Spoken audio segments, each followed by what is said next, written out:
The still dawn was broken by a baby's scream like a knife slicing through meat. With his heart pounding, Ezekiel Thorne abandoned his spade and sprinted toward the railroad tracks. Everything he believed about how his wife had died would be shaken by what was waiting for him there. A small parcel wrapped in ragged cloth rested between the iron rails, no older than several months. The baby's screams rang out over the barren grassland, urgent and primal. However, Ezekiel's blood froze solid as he squatted down and gently picked up the child. An elegant silver pendant, identical to the one he had buried with his beloved Margaret 3 years earlier, was dangling from the baby's throat. His fingers quivered as he drew the infant nearer. The locket was unmistakable. He had purchased it from Margaret on their wedding ceremony, having it inscribed with their initials entwined like creeping plants. He had pressed his lips to it one final time before positioning it upon her bosom in the casket. However, it rested here, warmed by this unidentified child's flesh and reflecting the dawnlight, just as it had done repeatedly against Margaret's neck. The infant ceased wailing and gazed upward at him with eyes resembling stormy skies. Unimaginable possibilities raced through Ezekiel's mind. Who are these tomb robbers? Yet Margaret's resting place displayed no evidence of interference when he had visited the previous month. A mean-spirited prank? But who in this forsaken territory even knew the pendant existed? He surveyed the distant landscape, searching for whoever might have abandoned this child. The grassland extended without end in every direction, interrupted only by his humble homestead and the shining tracks that vanished into the morning mist. There was no sign of anyone else or even smoke from a nearby fire. Ezekiel felt something break in his breast as the infant's tiny fingers twisted around his thumb. This child required nourishment, warmth, and safety. However, the mysteries punctured his throat like poison. How had this infant obtained Margaret's locket? From where had it arrived? And why did it feel like he was looking into his own shame when he looked into those gray eyes? He slowly got up, holding the infant against his chest. The breeze strengthened, bringing with it the smell of coming rain, and something else, something that made his flesh creep with dread. As he turned toward his ranch dwelling, a scrap of paper fluttered from the infant's covering and settled at his boots. Ezekiel bent down and retrieved it. "She knows the truth," was scrawled in an unsteady hand, for words had shaken his reality to its core. But as he stared at those words and wondered who she might be, he missed the silhouette of someone who had been waiting for this moment for 3 long years from the hill above his land. Ezekiel crashed through his entrance, the baby still screaming in his embrace. His mind couldn't comprehend what he had just read. She knows the truth. What truth? During that harsh winter when the doctor couldn't get to them through the snow, Margaret had died of illness. He had clasped her hand as she faded away, murmuring vows he had never managed to fulfill. But uncertainty crept in like dawn mist. The baby required urgent care, so he set the questions aside and concentrated on what he could manage. He found an old wooden box and covered it with coverlets to make a temporary cradle next to the fireplace. As heat filled the room, the crying of the child decreased. Ezekiel warmed the milk from his goats and carefully fed the baby with a clean rag, while those peculiar gray eyes scrutinized his face with alarm. As the infant drifted into slumber, he freed the locket and studied it beneath the lamp's glow. Every mark, every minuscule dent was precisely as he recalled. This wasn't some imitation. This was Margaret's pendant. The paper felt coarse between his fingers as he reread those 4 words. She knows the truth. As the memories flooded back, he felt his hands shake. The night Margaret died, she had attempted to share something significant with him. Her fever was so intense she could barely speak coherently, rambling about mysteries and forgiveness. But what if it hadn't been from her illness? He had assumed it was delirium. Ezekiel moved to the window and stared out at the ridge where he had erected Margaret's memorial. 3 years he had visited that grave, speaking to the earth about his solitude, his remorse, his desperate longing for one final conversation. Now he questioned whether Margaret had carried secrets with her that another person knew. He stiffened up when the door was gently tapped. In 3 years of seclusion, he could count on his fingers the number of callers he had received. He cautiously approached the entrance, putting his hand on his waist-mounted gun. He saw an elderly woman with her silver hair harshly pulled back through the glass. She carried a weathered leather bag and looked directly at it with eyes that seemed to peer straight through his spirit. He opened the door partway, keeping his body between her and the sleeping infant. The woman smiled, but it failed to reach her eyes. "Mister, I believe you found something that belongs to me, Thorn." The word struck him like a physical assault. His throat became parched as he stared at the stranger who somehow knew exactly what had occurred this morning. "I don't understand what you mean," he said. She looked at him with a head tilt like a hawk would a prey. "The baby, mister. Thorn, and more significantly, the locket she's wearing. I've been waiting a very long time to retrieve both." Ezekiel's grip on the door frame tightened. How could this woman possibly know about the locket unless she was the one who had placed the baby on the tracks? But that raised even more frightening questions. "Who do you mean?" he demanded, his voice barely audible. The woman's smile broadened, revealing teeth yellowed by age and mysteries. "Someone who knew your wife far better than you ever did, mister. Thorn, Margaret, and I had quite a lot to discuss before she died." The infant stirred and made a soft sound behind him. With hunger, the woman's eyes lit up. "Now, why don't you invite me in?" she asked, moving closer. "There is so much to discuss." Ezekiel's instincts warned him of danger, but he was too concerned to be cautious. While keeping his hand close to his weapon, he withdrew and let the woman in. She moved through his home as if she had been there before, her eyes taking in every detail with unsettling familiarity. She ran her finger along the mantelpiece and said, "You've changed things since Margaret's time." Her wildflowers were always kept here. Said they reminded her of Missouri, where she grew up. Ezekiel's face drained of blood. Margaret had never told him about Missouri. In point of fact, she had always maintained that she was born in Colorado Territory. "How do you know that?" The woman, who still hadn't given her name, settled into Margaret's old rocking chair as if she belonged there. During our lengthy conversations, especially toward the end when the fever made her talkative, Margaret told me many things. "Were you there when she passed away?" The voice of Ezekiel cracked. "I didn't see you. I was there for her at every moment." "Were you?" The woman's eyes glittered with cruel amusement. "At any time? Even when you went to fetch more firewood? Even when you stepped outside to pray for her recovery? Despite the fact that you finally gave into exhaustion and went to sleep for those few precious hours?" Ezekiel's world tilted. He had left Margaret's side briefly, desperately, during those final days. The woodpile had run low, and the cold was killing her faster than the fever. He had been gone maybe 20 minutes, racing against time to gather enough fuel to keep her warm. "Why did you enter my house when my wife was dying?" "I came because she sent for me." A yellowed, folded piece of paper was pulled out by the woman from her satchel. "3 days before she passed away, she wrote this letter. Had the preacher's boy delivered to me." Ezekiel took the paper with hands that were shaking. Even though the writing was weaker than usual, it was certain to be Margaret's. His heart sank deeper into his chest as he read the words with his eyes scanning them. "Please arrive. I have to say some things because I'm dying. Things regarding the infant. A few things about why I will never be able to tell Ezekiel the truth. He's a good man, but some truths would destroy him. Come right away. Time is running out." The letter slipped from his fingers like a dead leaf. "Baby? Which child?" Margaret had never given birth before they got married. Her inability to conceive had been a source of quiet sorrow between them after years of trying. Behind him, the infant stirred and made soft cooing sounds. For the first time since she had arrived, genuine warmth flashed across the woman's face. "There she is," the woman whispered, rising from the chair. "My granddaughter." Ezekiel felt the word like a sledgehammer. Granddaughter? "Margaret, mister, was my daughter, Thorn. My daughter who ran away when she was 16 to escape a terrible mistake. My daughter who changed her name and invented a new past to hide from the consequences of what she had done." The woman shed a tear or two. "And Margaret gave birth to a daughter 3 months before she married you, and that beautiful child you found this morning." Ezekiel staggered backward, his hand finding the wall for support. "That's impossible. Margaret would have told me. She would never, wouldn't she?" The woman's voice became as harsh as shattered glass. "Margaret spent her entire marriage living a lie, mister Thorn, and now that lie has been brought back to life."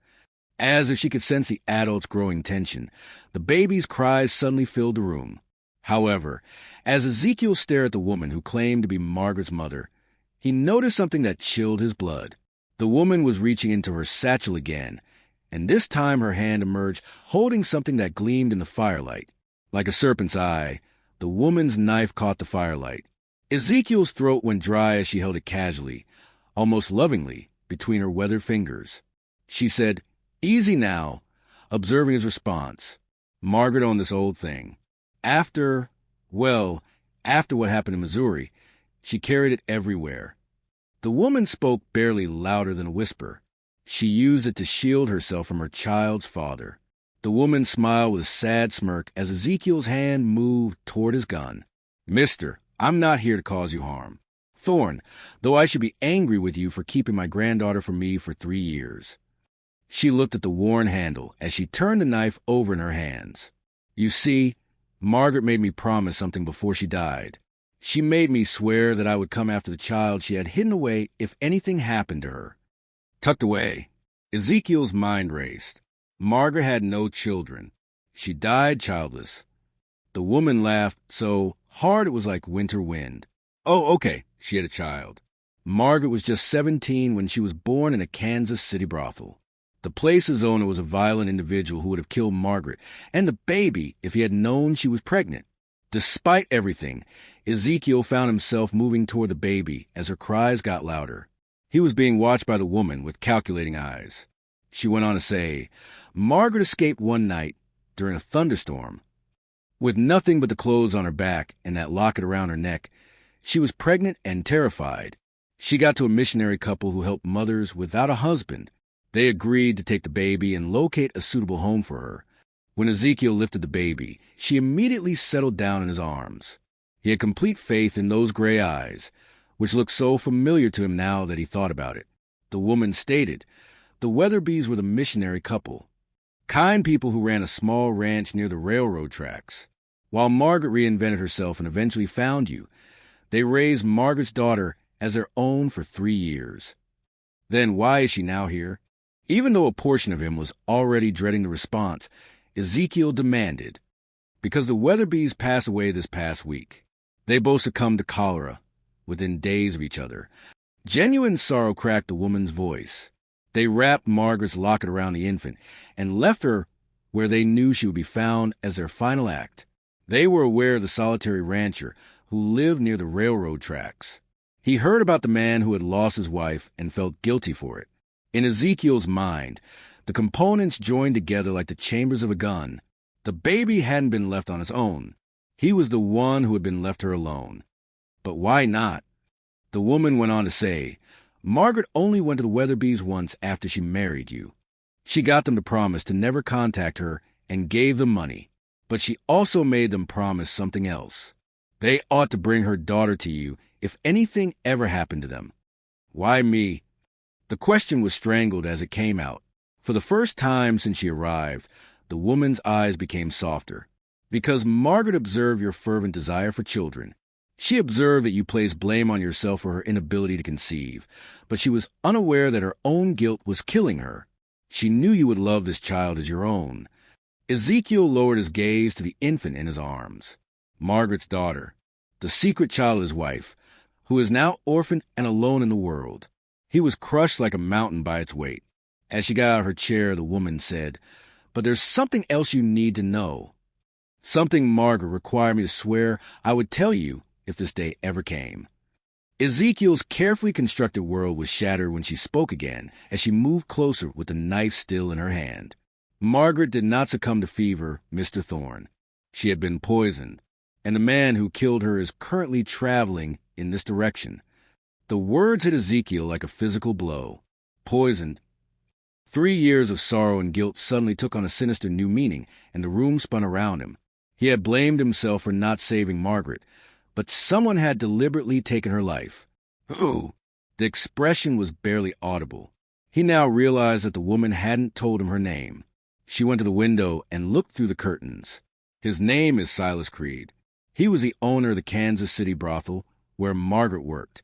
When she escaped, she took something that belonged to him, something that is worth more than one pregnant woman." Ezekiel wrapped the infant in his arms in a protective embrace. What did she do with it? Information, dates, transactions, and names. In addition to running a brothel, Silas was also laundering money for some extremely dangerous individuals. Margaret was smarter than he thought she was when she cleaned his office every night. She gathered evidence that could have sent him to the gallows, recorded conversations, and memorized account numbers. Even as his world fell apart, the baby stirred in his arms and made soft sounds that somehow soothed him. Margaret, his quiet, gentle wife, had been harboring secrets that threatened to kill them both. How did he discover she? Ezekiel asked, dreading the response in part. In the same way that he discovered everyone who came across him. Silas had a lot of money, and money talks. He finally located Margaret after 3 years. During your absence that winter, he visited your ranch to inspect your cattle. He was hit hard by the memory. He had ridden out to check his herd after hearing about wolves in the area 3 days before Margaret got sick. When he returned from his overnight absence, Margaret was strangely quiet and distant. She had stated that she was sick, but now? He poisoned her slowly, the woman continued, her voice thick with rage. Something that would appear to be a fever and render her death unnatural. However, Margaret was stronger than he anticipated. She persevered for long enough to send me, long enough to tell me about the evidence she had hidden, long enough to make me promise to protect her daughter. Where is this evidence? Now, rage had replaced shock in Ezekiel's voice, making it more steady. Hidden in the one place Silas would never think to look. Her face was pale when the woman turned from the window. Inside that baby's blanket's lining, Margaret sewed it into the night before she died, knowing that someday someone would need proof of what Silas had done. Ezekiel saw the infant in his arms with fresh eyes as he looked down at her. This wasn't just Margaret's daughter. She was carrying the evidence that could bring her mother's killer to justice. And now he's coming for her, the woman said, her voice barely audible. I can see the dust cloud on the horizon. 3 riders moving quickly.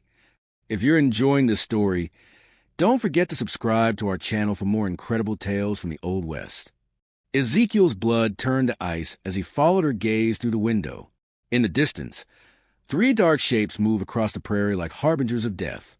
Finally, Silas Creed had arrived to get what he thought was his. How long do we have? He asked, already moving toward his gun cabinet. Maybe 20 minutes or less.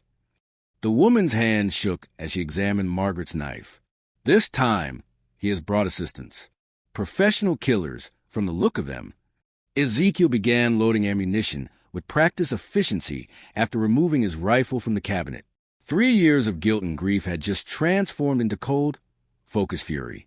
Margaret had been murdered, not from illness. Additionally, her daughter was now the target of her killer.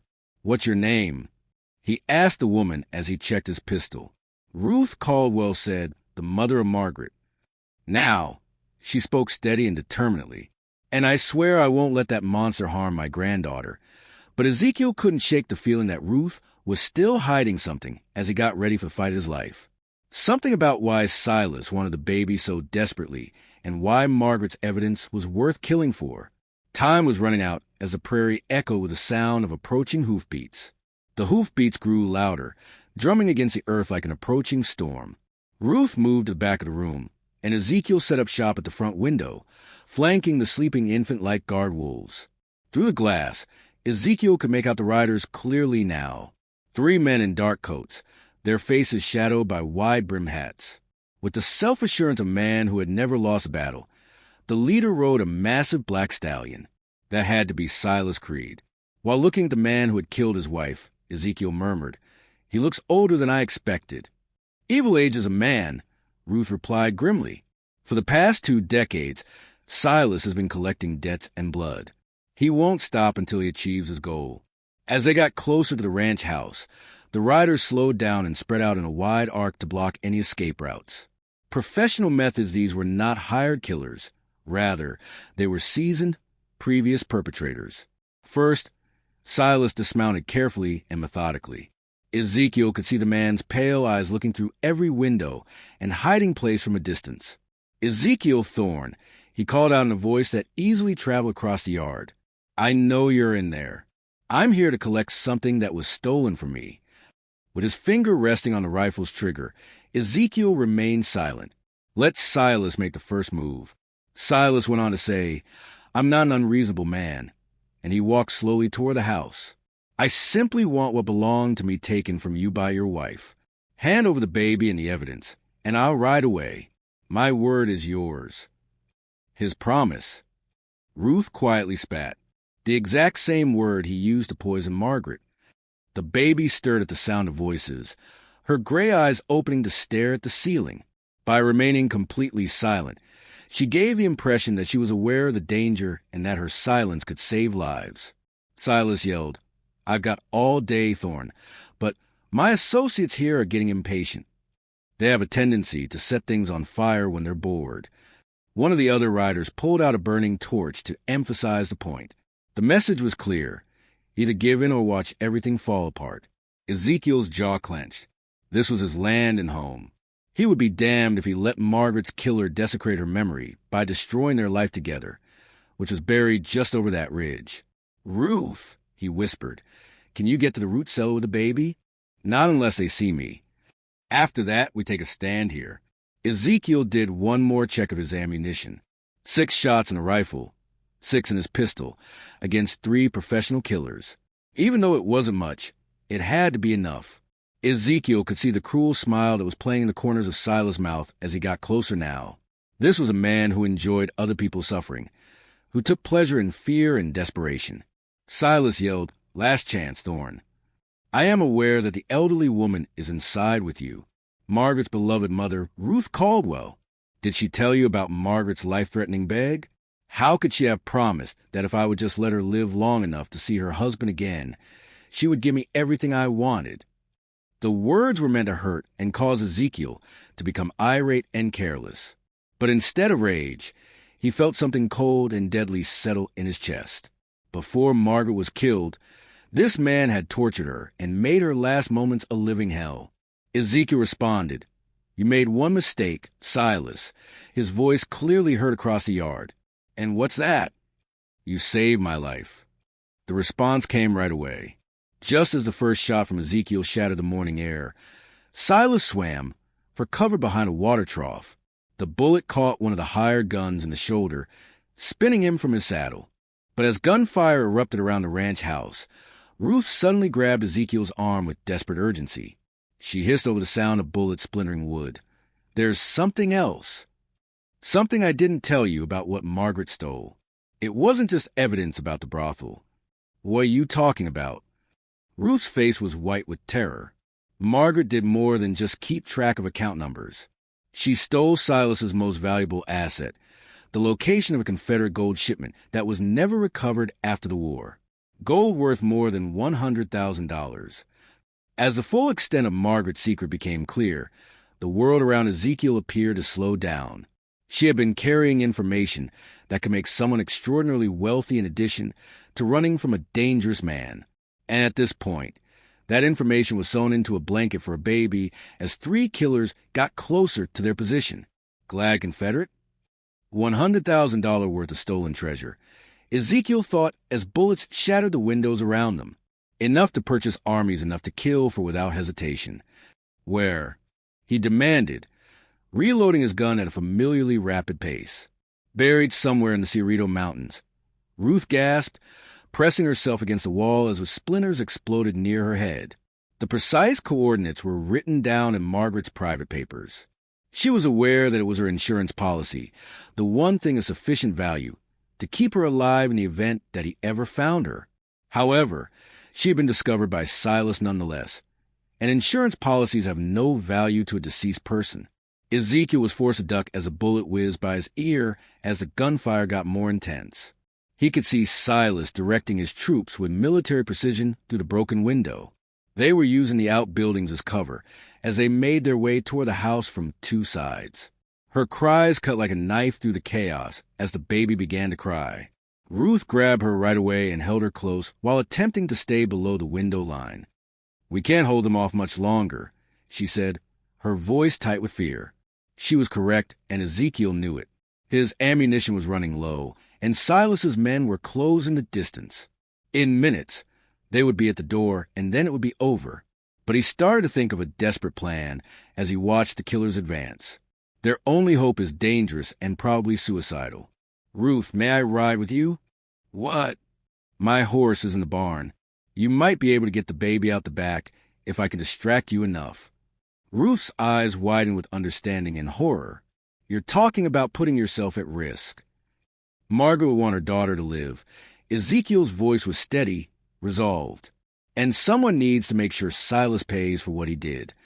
Ezekiel heard Silas yelling orders to his men as another round of gunfire sprayed the house. They were getting ready for a final attack. He continued, checking his remaining ammunition. "There's a town called Silverton, 2 days north. Jonas Webb, an honest man, is the sheriff there. Take the baby, take the evidence, and tell him everything." Tears welled up in her weathered cheeks as Ruth pressed down harder on the infant. "There has to be a different approach." "Perhaps there is." Ezekiel suddenly noticed something in the outside world. "Ruth, how well do you know Margaret's knife?" "What's your point? Does it have anything unique about it? Anything that might be valuable?" The baffling question caused Ruth to frown. "It's just an old knife. Margaret bought it from a con artist a long time ago for protection." Her breath became trapped in her throat, however, as she held it up to examine it more closely. There, barely visible on the handle, were tiny scratch marks that she had never noticed before. Numbers and letters so small they could have been mistaken for normal wear. She sighed, "Dear God, these aren't scratches. They're coordinates." Ezekiel's mind raced. Margaret had been even more clever than anyone realized. She hadn't just memorized the location of Confederate gold. She had carved it into something she carried every day, something that would never be separated from her. "The blanket was a decoy," he breathed. "The real treasure map is on that knife." Outside, Silas's voice rose above the gunfire. "Burn them out. I don't care about the others. I just want that baby alive." As one of the hired guns threw his torch, the roof's edges began to catch fire. They would soon be forced into the open, where Silas would be waiting, as the entire house would soon be consumed. But now Ezekiel had leverage. Silas needed the coordinates to find his gold, and those coordinates were literally in their hands. It was time to turn the tables. "Silas," Ezekiel called out, his voice carrying over the crackling flames. "I know about the gold, and I know you need this knife to find it." The gunfire stopped abruptly. In the sudden silence, Ezekiel could hear his own heartbeat and the baby's frightened whimpers. "What was your comment?" Silas's voice was sharp with sudden interest. "Margaret was more intelligent than you believed. She did more than just steal your information. She also ensured that you would never discover that treasure on your own." A long pause, and Silas laughed, but there was no humor in it. "Clever girl. She still causes me trouble, even in death." His voice grew cold. "But I'll find those coordinates, Thorne, even if I have to carve them out of your corpse." The flames were spreading faster now, and smoke was beginning to fill the room. Ezekiel, on the other hand, was getting ready for what might be his last stand when he heard something that changed everything. The distant sound of hoofbeats approaching. Numerous riders were speeding in from the town direction. Ezekiel saw Silas's head snap toward the sound as the thundering hoofbeats got closer and the smoke filled the air. The morning sun shone on the badges of 5 riders as they ascended the hill. Sheriff Webb from Silverton, along with Federal Marshal and 3 deputies. "This is Marshal Hayes." A voice boomed across the prairie. "Drop your weapons and surrender." Silas cursed, realized his carefully planned operation was falling apart. But instead of surrendering, he made a desperate lunge toward the burning house, determined to get what he had come for before the law could stop him. When Ezekiel arrived at the front door, he ran into Ezekiel, and the two of them collided in a rage of fists and desperate rage. Silas, who was older but still vicious, fought like an animal trapped in a corner. Each man fought for control as they rolled across the porch and through the doorframe. "Where are they?" With his hands encircling Ezekiel's throat, Silas snarled. "The coordinates. Tell me." M strength.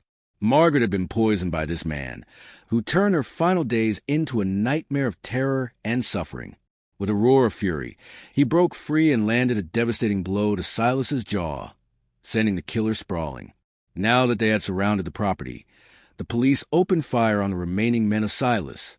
However, Ezekiel was only interested in the man who had demolished his world. The thing is, she also carved another thing. With a desperate hunger, Silas's eyes widened. What? A note to the man who murdered her. Ezekiel's voice became a menacing whisper. She wanted you to know exactly what she thought of you, and she knew you'd come from eventually. From inside the burning house, Ruth emerged with a baby and a knife, both precious cargo safe in her arms. Ruth handed Marshall Hayes the weapon while the infant was still crying but unharmed. Her expression was one of grim contentment. The experienced eye of the marshal recognized the concealed coordinates as he examined the tiniest scratches on the handle. However, Margaret's delicate hand had indeed carved a message among the numbers and letters. Justice will find you. M.T. Silas saw the words and let out a howl of rage and despair. Margaret had prevailed after 3 years of hunting and the loss of 3 lives. You're under arrest for the murder of Margaret Thorne, conspiracy to commit murder, and theft of Confederate assets, Marshall Hayes announced. Ezekiel was left alone with Ruth and the infant while the lawmen chained Silas and a surviving associate. Even though the house was still on fire, everything that was really important had been saved. What takes place now? Ruth posed a question while gently rocking the crying infant, because that was how he would always think of Margaret's daughter. Ezekiel looked down at her.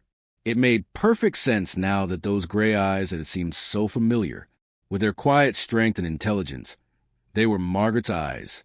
He stated simply, now she comes home. That's exactly what I'm going to do, stated Margaret. Margaret wanted me to raise her. Ruth smiled through her tears. And the gold? It is available to the government. I have something far more valuable here. As the sun climbed higher in the sky, painting the prairie in shades of gold and amber, Ezekiel held his daughter for the first time as her true father, not by blood, but by choice, by love, by the promise he had made to a dying woman who had trusted him with her most precious secret. Margaret was gone, but her legacy lived on in the child she had protected even in death. And Silas Creed would spend the rest of his life paying for the evil he had done. The infant looked up at Ezekiel with complete trust as she opened her gray eyes. He knew then that Margaret had finally found peace. Justice had been served, her daughter was secure, and her assailant had been apprehended. Ezekiel Thorne smiled for the first time in 3 years after he whispered, "Welcome home, little one." The nightmare was over. A new life was just beginning. We appreciate you joining us for this incredible tale of redemption and justice. If you enjoyed this tale, please consider subscribing to our channel for additional amazing tales from the Old West. Now click. You want to know where Margaret hid your precious coordinates? Ezekiel gasped, pulling Silas to his feet by his shirt collar. She carved him into that knife you're so desperate to find. However, watch that video on your screen to hear another gripping tale of survival and vengeance in the wild frontier.